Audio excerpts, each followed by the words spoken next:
Hello, everyone, and welcome to another Worksighted Next webinar. Today, we're going to be talking about cloud storage and really file storage and file sharing in general. My name is Adam Devereaux. Yep, and I'm Jordan Brenning. Yeah, so welcome. We are re-recording this and wanted to go through a few more demos and examples. So really, the idea behind this is talking about whether you should move your files to the cloud or cases where other organizations have success doing that, or reasons that you may need to actually do something different with certain types of files. So we're going to take a little bit of a step back and talk about files in general, what files are and how businesses are using them. So the first question is, what is a file? And I don't want to necessarily get into the technical aspect, right? Or philosophical side of things. Either. Yeah, exactly. Existential, but more, what do files mean to an organization? So in my experience, we use the word file in just a generic way, but there are a couple different categories or ways that I've categorized files that has helped me think about what are ways that we can maybe change how we're accessing and working with those files. So an example is what I would call a business record file. So that's a type of file that is produced through the normal transaction that your organization does day to day. So an example might be invoices, receipts, shipping transaction details. These are all documents that you have to hold on to, and in many cases they're stored inside of another program that you may use. It may be stored inside of financial software, it might be stored inside of an ERP system. Another category is application-specific documents. So these are things like CAD files, picture files, movie files that you're using and editing and modifying during the course of production in one way or another. You're either producing some engineering output, you're producing video output. Those are files in many cases that are specific to the application that you're using to create those. And then the last one is the collaborative files. So these are files that really are almost like mini programs in some cases, in the instance of a lot of Excel documents out there. They are monthly budget trackers, sales reports, things that in many cases multiple people are in frequently. Maybe that it's a living document and it's constantly being edited on a day-to-day basis. And forms, templates kind of live in this category as well. These are documents that are accessed by your typical admin users, office users on a day-to-day basis. Mm-hmm. Yeah, and one of the parts about it here that's important to note is that in the course of the types of files that we have, it's important to note that all of these are essential to how your business runs. Right. And especially in today's day and age, a lot of this is ran digitally in this case. You're not necessarily dealing with as many physical spreadsheets as you used to back in the day. So I think the next thing we want to touch base on is more about the brief history of file storage. Right. And Adam, I'd like to know the old tale of how file storage used to work back in the day. Well, I mean, I've been working with computers for a very long time. And at one point, file storage, data storage was cassette tapes. So I actually had a cassette deck that you could use like a floppy disk. And of course, various floppy disk drives over the years. And that was the way that you did file storage at one point, was if I wanted to share a file with you, I gave you a floppy disk with that file on it. Exactly. And then we invented networking. And there are many of you out there that are probably old dogs in the computer networking world, and you remember Novell and all of those early networking technologies. But even in the realm of what we'd call like WAN networking, right? Remember logging into BBSs at a blazing 9600 baud or 14.4 and downloading shareware or other files that people had on this bulletin board service. Mind you, it took me a couple of days potentially, and I didn't know if it would work or not, or if it was just garbage, but we got the file. But the point being, networking for businesses and where we are now for a lot of organizations, or for some maybe where they were a few years ago, is that we had the ability, when you're inside of the building, to connect computers together at a fairly high speed. And we would essentially elevated one computer to a special status, and we called it a file server. Right. So that file server would be centrally located from a networking standpoint. All of the computers could connect to it. And really, even going back to those floppy disks in the PC, we got the nomenclature of the drive letters, right? The A drive, the B drive, the C drive that we're all familiar with. And so in many cases, you would map that share all from the server as a network drive. So most of you are familiar with like, oh, that's on the T drive, or that's on the M drive, or the O drive, right? So what you're actually doing is you're accessing that file that's stored on the server live over that network, the internal network in the building, and you're able to edit that file, but it's not stored on your computer, it's stored on the server. And if you want to open that file, well, in some cases, tough luck, right? Like if it's a Word doc or Excel document, if I'm opening and I'm editing it, you get that familiar, this file is opened by somebody else. You can only open it in read only. So there's pros and cons to that, but really that file server became a catch-all for all of the different categories of files I talked about, whether it's the CAD, the engineering department putting CAD files on it, and then the finance department putting reports on it, as well as everybody else accessing commonly used files. It was kind of the catch-all. You have different folders, and if you're anything like us over the years and many other organizations out there, it's a mess, right? So it's sometimes most efficient to just, it's kind of like cleaning a garage when it's so bad. Sometimes you just want to put police tape around it and take the stuff out you want and just abandon the old one. Right.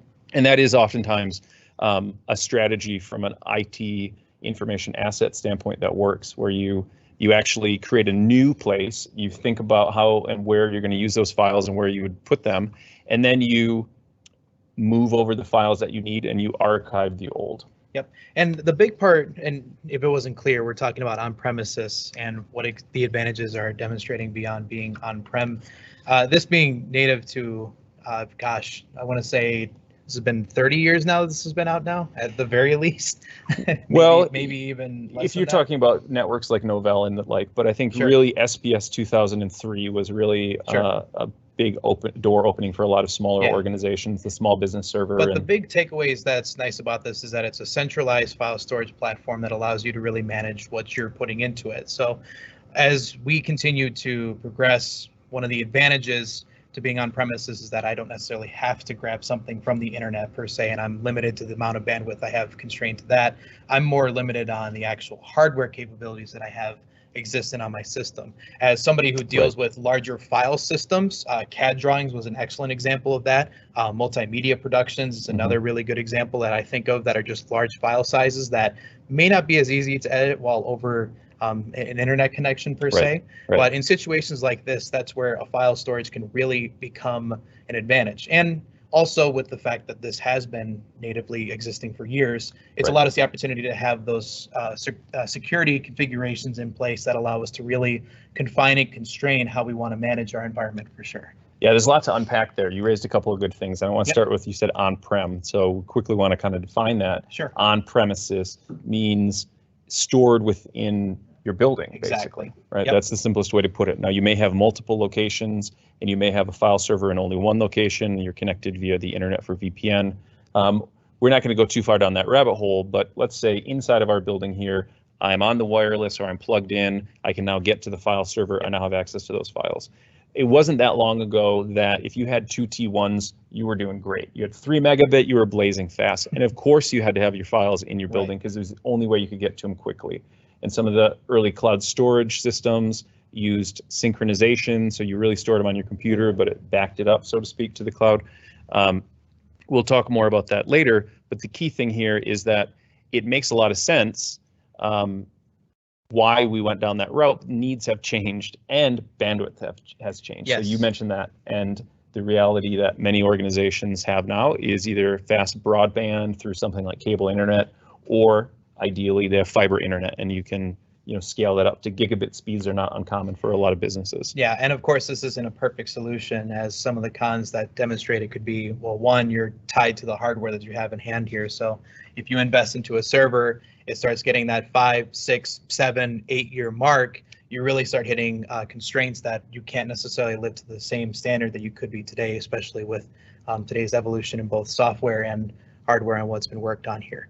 In addition to that, did you want to touch on that? One quick point on that is oftentimes when you bought servers, you bought them in future-proofing too, right? You bought a server that hopefully lasts you 3, 4, 5 years. Yes. It's hard to just add storage as you need it. So you kind of pay for a big chunk of storage, and then you're tied into licensing and all of these other costs and aspects of, and many organizations are to the point where they're trying to get rid of their servers. Yeah. Because all of their other applications have moved to be software as a service, cloud-based applications. So the only thing that's really tying them to a server in the building at all, in many cases, is files, printers, and Active Directory. So we're going to focus on the files part of that with this. Yep, and it's important to note too that some of the things also demonstrated is, disaster recovery is something that people don't necessarily realize. If you host everything underneath your building, yes, it's there, but in the event that something happens, you get infected with ransomware, it can be a liability catastrophic as well. Power outage, system just shuts off because Murphy's Law. There's a lot of things that could happen in that circumstance here. And and you have to have plans in place to be able to manage that system. And there's usually a cost to that. Yep. In many cases, it's a monthly cost, yearly cost. And if you don't have that, then you're probably vulnerable. There's a lot of organizations that have thought they were doing good backups, and then it turns out they weren't working quite as well as they thought they were when it hits the fan. Yep, exactly. Now, I think we've kind of hit our bases here with on-premises storage. A lot of you, I'm sure, in your industry are very familiar with utilizing this system today. Is there anything else you want to bring up on file storage that we might have missed potentially, or on-prem file storage? I think the biggest con and a big reason and motivator why a lot of organizations are now looking at cloud storage, or they're hearing so much about it, or they may have systems already and they're wondering if they can use it better, is because of external sharing, access from home, and collaboration. Right, so those are difficult things to do with on-prem. And so the result is, in many cases, people are sending files via email, right? And then you end up with all of these different copies of files, and while you do have the right version of that file and things get out of hand very quickly, you have an issue with providing secure access for people to files that you need to share with people that may be outside of your organization, right? External. And we'll kind of touch on a demonstration a little bit later on here about a good example that a situation like that could come up here. I've designed a very intricate financial report to show to you guys later on here through Teams and through SharePoint. So stick around to see that excellent and well-prepared example. But we now get into talking about cloud storage here, and I think it would be worthwhile for us to kind of start on the basis of what is constituted as cloud storage. If you want to go ahead and take the lead on that, on how would you think about it? Yeah, so again, a file server in your building is literally a computer, a special computer that's hosting those files and then sharing it to your computers. Cloud storage is somewhat different, but not too different. There are still computers that are hosting those files, but they're more on a platform. It's oftentimes distributed across different data centers, and it's protected by all these different massive data center scale systems that are in place. But it's still ultimately a file out there somewhere. And now it's no longer in my building. And one of the key things that means, it doesn't really matter necessarily where I am. You may put security precautions in place, like conditional access, but whether I'm at home, at McDonald's, at the hotel, or in the office, I have access to that file because it's not tied to that building anymore. And so you may have access to cloud storage and may be using it now and may not even really be aware of it, right? You could be using OneDrive, Office 365 based, Dropbox is another big one, Box, etc. And those systems have different ways of accessing and interacting with those files. Some of them try to emulate closer to the on-prem file storage, closer to being a mapped network drive, and some of them are different on a more cloud native way, I would put it, so that it's tied to the other things you're doing, like being in Teams or being in some sort of other collaboration system and having those files embedded and tied into that. It's important to mention that, as multiple tools have been for cloud file storage today, some tailored toward what specifically you're doing with your company. You made a good point on that, because one user might benefit better using Dropbox than using SharePoint as an example, or maybe something vice versa, something they're doing in Dropbox would be better in SharePoint down the line. So it's important to note that for sure. Yeah, and I think we want to try to get through a short time window and kind of constrain what we're talking about. We want to focus on the Office 365 side of it to offer our examples, because this is another area where a lot of people are interested in what is the latest with Office 365 file storage, what are the different systems. So it can be a little confusing sometimes, and I think that's probably one of the biggest downsides, is that Microsoft, they're fully committed to the cloud platform and putting massive resources into it, but they're also kind of working towards a plan to merge and bring these things together in a more cohesive way. but in many cases they're platforms that have existed for a long time, and now they're coming together, but it's still a work in progress. So the big three that are out there are OneDrive, SharePoint, and Teams. Yep. Right? So SharePoint meant something else before. It still means that. Nowadays, it's also kind of an underlying technology under a lot of Office 365 systems. Mm-hmm. OneDrive, to simplify it, the way that I think about that is it's your personal home drive. So every user on Office 365 has their own OneDrive. And typically it's 1 terabyte of storage per user on Office 365. Mm-hmm. That's your storage. You can share files with people externally or internally from there, but it's stored in your home OneDrive.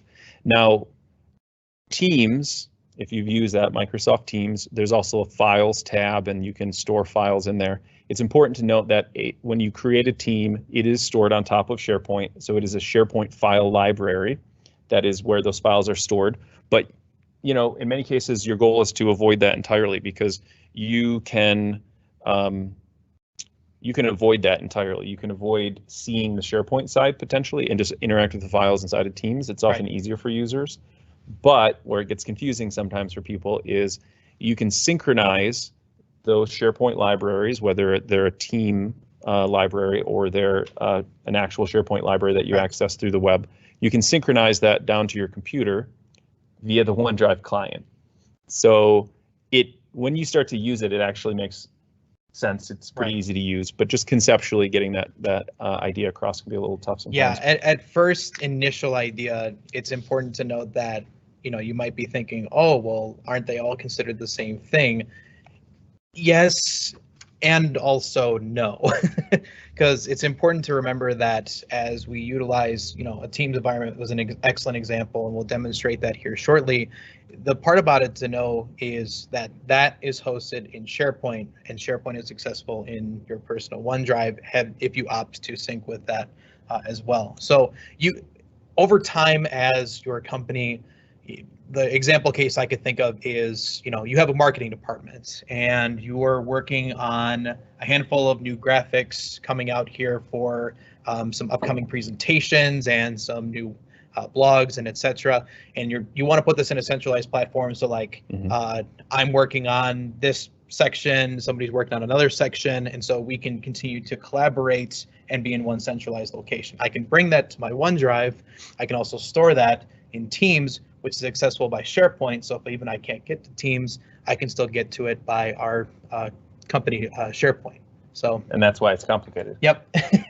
So we'll go through some of those examples, but let's talk about the pros and cons of cloud storage and maybe some of the other examples. So another one that I think some organizations have, or there are other cloud file storage systems that are similar, it's Azure Files, and that's really kind of a hybrid in between. It's technically cloud storage because you're storing the files in a file server in Azure, or you're storing it on the Azure Files service, but it connects down to your computer using essentially the same protocols as an on-prem file server. Right. So it's basically the same thing as an on-prem file server, but I'm accessing it through my internet connection rather than locally inside of my local network. We want to grab the pros on that one here for sure. I just noticed that on the presentation. Oh, there we go. Never mind. I can't read. So some of the pros would be collaborative editing. Yep. So we'll go into a demo on that. But instantly, when you upload a file to an Office 365 native file storage location like OneDrive or SharePoint, it becomes a simultaneous editing potential. So if Excel documents, Word documents, PowerPoint, they will be able to be edited and worked on by multiple people at the same time, right? And so you also get things like autosave, easy file sharing. And so that's really the big one, is the secure external file sharing. Right. You can control this. This is true for a lot of other cloud file storage systems as well. You can kind of control what your organization's policies are, but typically you can share a link with people and they can click on that and access that. You can add specific people via their email to a folder or file and they can access that, but you can also revoke it. You can take that away, right? I can disable that sharing. I can remove those files. And that's something that you kind of lose when you email files out, because if I email you some Excel document, once it's out there and you've received the email, it's out of my hands, right? You can do whatever you want with it. You can forward it to other people. It's out of my hands. Yeah, and an important part to note about that from a security perspective is that it allows us the opportunity to also have an audit trail in case something goes on. A disgruntled employee, for example, let's say that they were working on some type of document that was a little more sensitive. You can tell if they had shared it out to other individuals when they were not supposed to, or you can tell if even in the first place they had accessed that file, so that you can at least pull a trail and understand this is what's been going on. That's kind of the nice part about with cloud, is that you have a better sense of who's accessing what and who has permissions to that specific folder, directory, or file that's in hand here. Yeah, well, that's a whole topic in and of itself, really, because when you look at we have can be tied into automation and business intelligence. That's really it being data sources, but then you start looking at all of the cloud security systems that are out there. Really, that could be a webinar in and of itself, and probably will be. But that really ties back into that easy access wherever you are. We mentioned that from the standpoint of it no longer matters what building I'm in. I just need an internet connection, or if I have it synced down to my computer, I can edit it offline.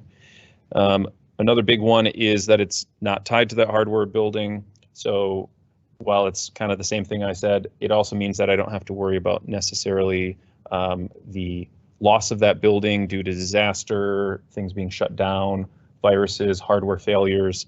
There's a whole category of liability that kind of gets removed. Now, of course, there's still the factor of if that cloud provider goes down, but thankfully they're pretty reliable in this day and age. And it's likely already available to you. If you're an Office 365 organization, you already have cloud file storage. It's really a matter of figuring out how are we going to harness this? How are we going to do so in a strategic way so that we just don't end up creating a mess of data? Another big one is that you don't have to buy another file server. You know, it's more on demand. You have a certain amount of storage available to you on many of these systems, and then you can just kind of pay for what you use beyond that amount. I don't know if the term would be necessarily accurate in this case here, but it's almost practically speaking plug and play. You can pay for the subscription once it's authorized, you have that set, you're already ready to go. You can already start setting up your environment, setting up your permissions. That stuff's already available and on hand for you as soon as, you know, authorization has happened for that transaction. Yeah, and another big thing is that when new features get added, you kind of get access to those right away. Yes. Right, so the platform is getting updated, and you don't have to upgrade your server, your environment necessarily to get access to those. Yep, exactly. So we've talked a big game about cloud storage and its advantages here. Why don't we get into the cons? Because not every solution is perfect. So let's talk about some of the cons. None of them are. That's the easy rule, is nothing's perfect. I would say that one of the big things that we run into is that it's not a one size fits all anymore. So there are certain scenarios where cloud storage doesn't work well, or at least cloud storage in the way that you might just by default use it. And an example of this might be large media files.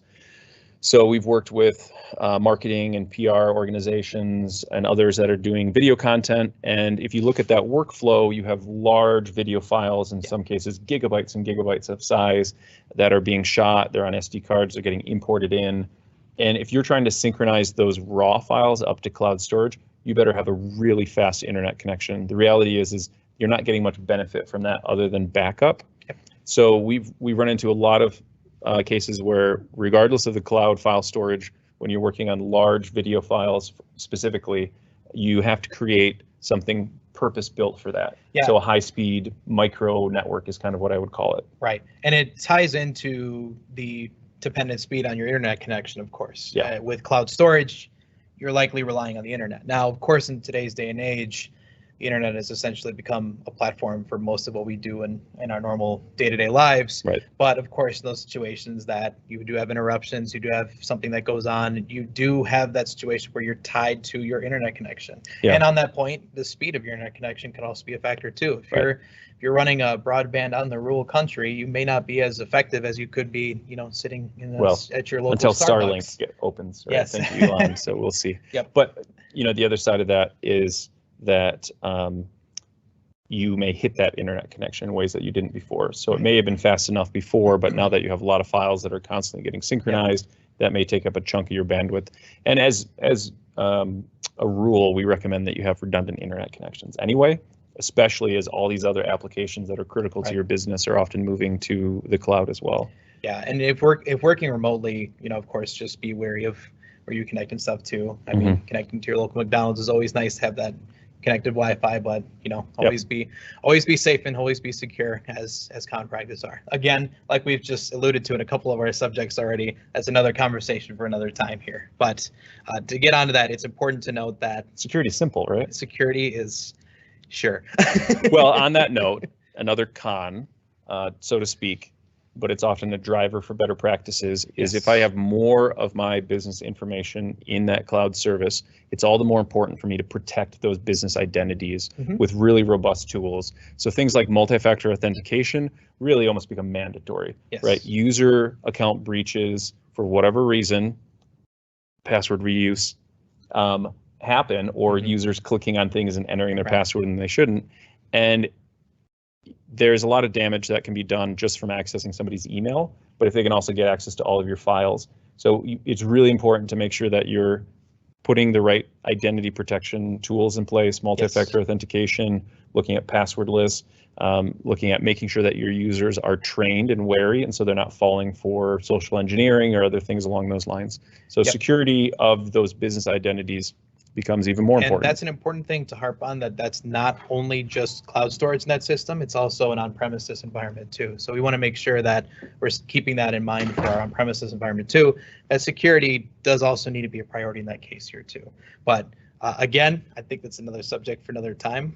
So I think unless there's anything else you want to touch base on our cloud storage, we might be able to get into just a little bit of a short demo of what we're talking about here, as what our environment looks like, and maybe give you kind of a fun example of what it looks like. So so what you've done here is you have moved an Excel document into Teams. So I think let's start a little bit further back on that. So I've designed an Excel document here that I wanted to bring to my team to bring as like a collaboration opportunity.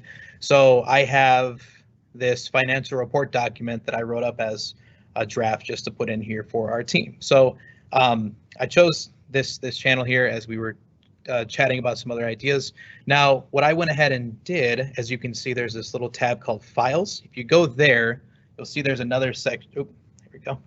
You'll see that there's a document that I just uploaded a couple of minutes ago. So let's say Adam here wants to take a look at my tremendously comprehensive and well put together financial report about getting a new spaceship. So I have a draft budget idea. Oh, that's what this is for. Rocket ship. It's for $1 million. I'm not saying that I would like that, but I'm saying that.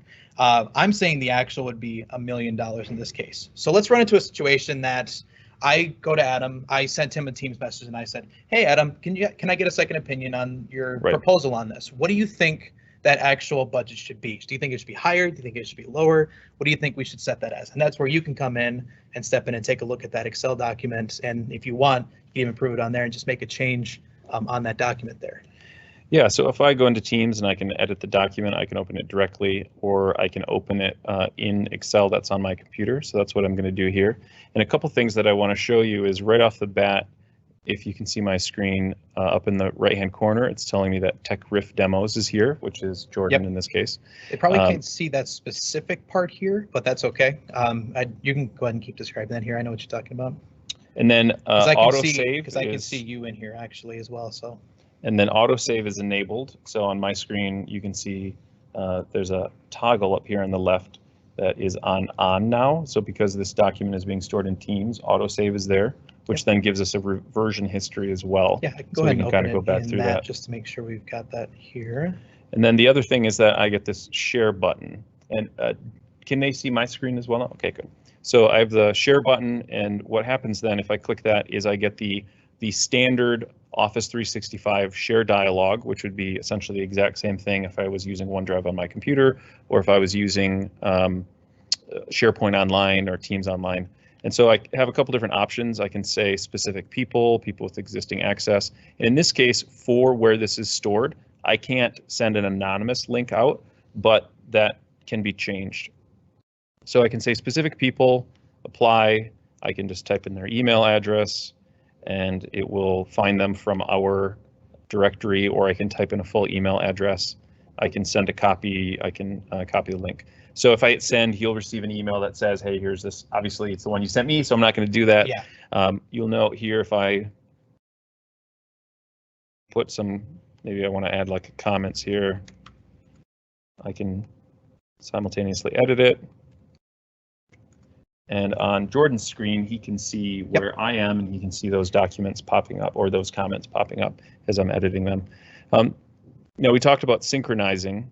So if you want to show that on yours, basically, if you are in the team, so you hit close on there, and when you're in the Files tab, there's now a sync button, which this is really awesome. This was a more recent change with Microsoft Teams, that the sync button is now visible within the team, within that file section. So if you go ahead and hit that, what it'll do is it will work with the OneDrive client locally on the computer. Go to your device. Okay, yep. This is a demo account, so might be taking a minute here. I'll need to sign in real quickly here. So you want to just cut to our camera real quick just to make sure. And I can show in mine as well too. So I'll hit the sync button. It synchronizes to my OneDrive client that I'm signed into. And then if I click over here on the left, I have this Worksighted. And if I click on that, then I see all the different things that I've synchronized, and I can just open those folders up directly. So there's widget 1, and now here's the document, the financial report draft doc. That might be kind of small, apologies. There's a couple things. You can see that there's a little cloud icon next to it, so that indicates that this is being stored in the cloud. Right. It's not synced down to my computer, but I can see it, which is really cool because it's not taking up space. I can open it from here, and it will open it inside of Excel on my computer. And even though I'm clicking on the icon that's in my OneDrive essentially, or in my File Explorer, all of those same property changes are in effect here. It's actually opening the cloud storage location, not opening a file on my computer. So the autosave is enabled. I have the sharing. I can do comments. You can do things like tying this into automation, like Power Automate. You could use Power BI. So it's really powerful that I can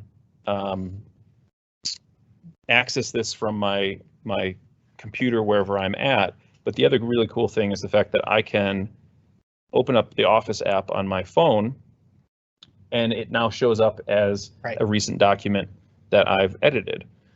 So right here on the top, I can tap this. There's the financial report draft document, and I've opened that up. So I can work on this kind of wherever I am. I can do quick micro changes to this. I'm not going to pretend that you can be super productive in the mobile, but there are some pretty cool synergies, yes, I use that word, that come about from being able to instantly access that, whether I'm in Word or Excel, on my phone or on my computer. Yes, and some examples like, a company that's considering a BYOD approach, stuff like this could be a really big advantage for them, because then they don't necessarily have to manage the end device specifically, like you said, from my phone to my laptop to if I'm at home and there's something that I need to attend to a pressing matter for, I'm able to manage that from wherever that I'm going here. And now that we're also on top of that with security, now we also have that advantage in there as well. So that was kind of a demonstration of how you can use Teams, SharePoint, and OneDrive all into the same system. Technically Office 365 too. Actually, in general, everything here was Office 365. It's all under Microsoft 365. Yes. All right. So I believe we had a question. Yeah, I think we're off to our Q&A here at this point. I know we had one question. I can go ahead and pull that one up here for myself here. So the question that we had coming in from chat was, are there any service providers you recommend for cloud-based server backup? As one of the examples this person had used was Backblaze as an example. So what's your opinions on that? Yeah, so I think that's a good question of another type of file storage or cloud storage. And Backblaze I've specifically worked with before for backing up those high-speed storage networks for video production, for example. They are useful for when you're backing up fixed content to a cloud provider. You can get big buckets of storage, whether it's Amazon, Wasabi, Backblaze, Azure. You can store files, folders, backups in that cloud storage. If you're talking about Server backup, that's a whole nother can of worms. Right. Where what I really think about is I'm concerned about whether or not I have recoverability, I have frequent backups, do I have retention? In other words, I can go back in time to different points in time to see, let's say, a backup from 6 months ago and see, well, it's not in my current backup, but was it deleted at some point, and I can go back to those. And then how do I recover from that? So that's one of the challenges of the raw cloud storage systems, are if you're talking about a server backup, recovering from something like a Backblaze can take days, because I have to get the content and then I have to rebuild it. So that can be challenging. Yeah, definitely. There's not too much I want to add on to that specifically. You kind of cover the points on that part here. Aside from that, I think that's all the questions that we had here from our chat. My last one is to you specifically, Adam, and that is, which one is your favorite cloud storage platform? Oh, I don't know that I... I'm just kidding. Wait, who's on? Is Microsoft? Yeah. No, I'm just kidding. I would don't say have to answer that. Office 365 is the one that I get the most questions about right now, using Teams, in part because a lot of organizations like us maybe adopted that for other purposes first, right? So chat was the main reason that drove Teams adoption for us, and meetings. And since we have that organic adoption across the organization and everybody's in it, moving files into there can end up being really powerful. And it's ever evolving, and that's kind of the fun part about being a part of the Teams world as we are today, at least for our company, is that we're always seeing the new developments and involvements, like you said, collaboration and file sharing, for an example. Well, I had online conferencing meetings, all that's going into play. Exactly. I actually had, I can say, so Microsoft did come out with the new Office app, which is kind of a combined one app. It saves you storage space as well. You don't have to have a separate Word app and Excel app, and it kind of combines OneDrive functionality as well. It also has some really cool capabilities around like scanning pieces of paper and converting that into a Word document with full OCR. So I actually, for my own personal use, had to scan a document in, and I just saved it to my OneDrive, and then I loaded it on my computer, launched Word, and there it was at the top, and it was really efficient. Those kind of things I found to be really effective to make me more efficient. Cases where I have a file like in Teams that I'm working on, and then I want to share it with somebody. And let's say that now I'm no longer at my laptop. Well, it only takes me a few seconds to open Teams on my phone, find the file, share it out. It gives me a lot of capabilities that make me a little bit more efficient. And that's true for a lot of cloud file storage. So I think the question is more of like, what's the right fit for you, and what's the larger like services platform and cost associated with that? Definitely. Well, I think that goes ahead and sets up the end of our webinar there. Sorry, I'm bad at outros apparently. Thank you everybody that came in and tuned in to our Worksighted Next webinar here. If you have any additional questions or have anything else that you'd like to recommend for us, you can always email, I believe Becca@worksighted.com is the one. You can go ahead and email that account there if you want to send a recommendation for a webinar we want to do in the future. Aside from that, take it easy guys, and have a good rest of your day.